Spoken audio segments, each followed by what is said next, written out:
다음 이야기 넘어가기 전에요. 영상 하나 보고 이어가 보겠습니다.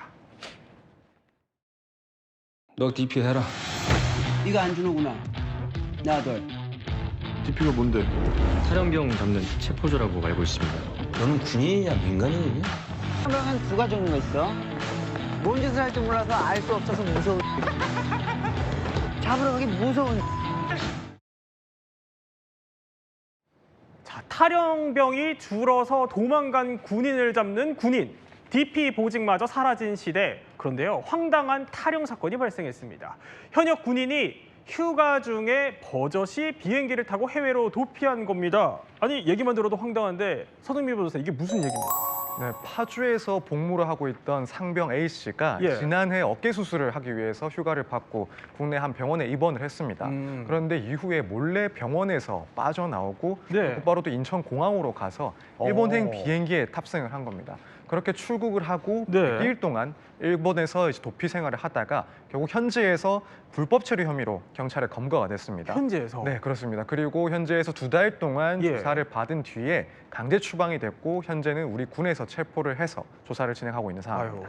아니, 따져볼 게 굉장히 많을 것 같아요. 일단 아니 무슨 배짱으로 그랬는지 모르겠지만 비행기까지 타고 해외로 도망갔어요? 그러니까요. 근데 무슨 배짱이냐라는 소리가 절로 나올 수밖에 없는 것이 처벌을 피하기 위해서 해외까지 도망가서 탈영하는 바람에 처벌을 더 받게 된 상황입니다. 처벌이요? 그렇습니다. 왜냐하면요. 지금 이 A 상병이 부대원들한테 빌린 돈을 갚지도 않고 중고거래 사기까지 벌였던 것으로 알려지고 있거든요. 예. 그렇다고 하면 이 부분에 대해서 결국에는 금전적인 배상 책임 질 뿐만 아니라 처벌 대상이 될 수 있지 않습니까? 네. 이걸 피하기 위해서 해외로 도피를 했다는 겁니다. 그런데 단순 도피가 아니라 탈영 도피기 때문에 결국에는 처벌만 늘어난 셈이 됐습니다. 아유, 사실 탈영이 찾아보니까 최대 10년 이하의 징역까지 받게 되는 중죄로 분류가 되는데요.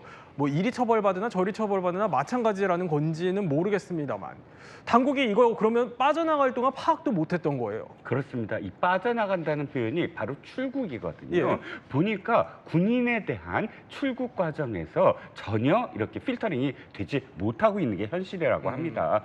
그런데 사회복무요원 있지 않습니까? 사회복무요원은 절대 출국 심사에서 통과가 불가능한데 네. 군인은 그렇지 않다는 거예요. 그래요? 그게 뭐냐면 사전에 내가 출국하겠습니다라고 허가를 받는 게 아니라 갔다 와서 지휘관에게 사후 허가를 받는 그런 제도로 이미 바뀌었다는 거예요. 예. 그러니까 군인이 쉽게 출국을 할 수 있는 상황이 돼버린 거죠. 이번에도 출국해서 꽤 오랫동안 이렇게 돌아다니는데도 불구하고 전혀 잡지 못했다. 올해 4월에도 미국으로 탈영한 장병 같은 경우에는 네. 무려 4개월이나 지금 지났는데도 아직도 지금 행방을 찾지 못하고 있다고 합니다. 아, 그래요. 아니 뭐 4달 동안 탈영병이 해외를 휘젓고 돌아다닌 건데도 사실 소재도 모른다니 이게 좀 황당한 일입니다. 심지어 최근에요. 10년간 보면은 해외 탈영 중에 절반이 올해 상반기에 발생을 했다고 합니다.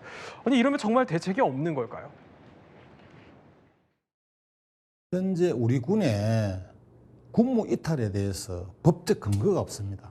국방부 자체에서 우리 출입국 관리 시스템하고 연계를 해서 무단 출국 이런 사태를 차단하는 근본적인 대책을 꼭 세워야 되겠다 이렇게 생각을 합니다.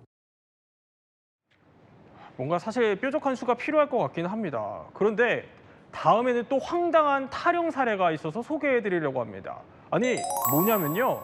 어벤져스가 너무 보고 싶어서 이건데 아니 어벤져스 하면 제가 아는 그 영화 어벤져스 말하는 거예요? 네, 다들 생각하시는 그 영화 어벤져스가 맞습니다. 이게 2019년에 발생한 황당한 탈영 사건인데요. 예. 지금 화면에서 보시는 것처럼 어벤져스 엔드게임, 저 영화가 2019년에 개봉을 했거든요.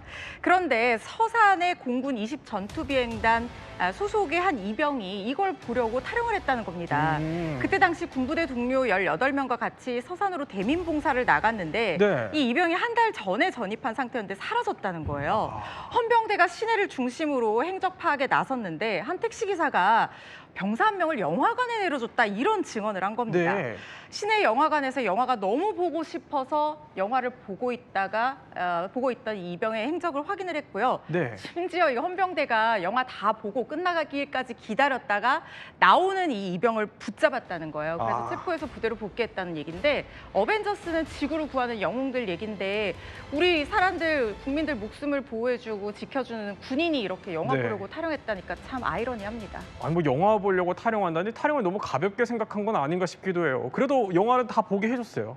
네, 그렇습니다. 이 기사를 처음 접했을 때 예. 사실은 당혹했거든요. 왜냐하면 타령이라는 건 군인으로서 가질 수 있는 가장 큰 중죄입니다. 그렇죠. 군령을 완전히 어긴 거잖아요. 예. 그렇기 때문에 어느 나라나 타령은 가장 큰 중죄이고 그것을 붙잡으러 갔다고 한다면 그 한시 한시가 굉장히 중요하기 때문에 끝까지 기다려줬다라고 하는 것이 굉장히 좀 어색했어요. 근데 이제 어쨌든 헌병대는 이렇게 얘기합니다. 일반 관람객을 놀라게 해서 그렇게 방해하고 싶지 않았다. 어차피 지금 모든 출입구를 다 막아놨기 때문에 네. 그 시간을 잠깐 기다렸을 뿐이다라고 얘기합니다. 일견 그 헌병대의 이야기도 뭐 타당성이 없는 건 아닌 것 같긴 한데 지금 전체적으로 우리가 이야기 다루는 건 혹시나 군이 군령을 너무 가볍게 기강을 너무 가볍게 하는 게 아닌가라는 생각이 들어서 지금 영화관에 기다렸다는 것도 눈길을 모으게 되는 겁니다.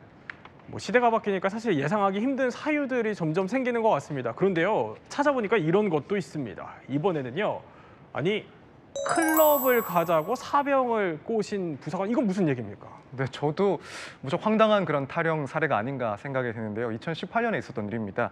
강원도 육군 모 부대의 부사관 A 씨가 네. 저녁에 부대 수신 전용 전화로 병장 B 씨와 이제 통화를 합니다. 그러면서 자기는 이제 서울 클럽에 간다라고 자랑을 했습니다. 여기에 B 병장이 부럽습니다. 저도 같이 가고 싶습니다라고 답을 하니까 이 A 부사관이 같이 가려면 막사 뒤 창고 옆에 예. 우측길로 가서 낮은 담이 있는데 그 담을 넘어서 밖으로 나와라. 그러면 자기가 차를 대기시키고 있겠다. 그래요? 이런 경로까지도 자세하게 알려준 거죠.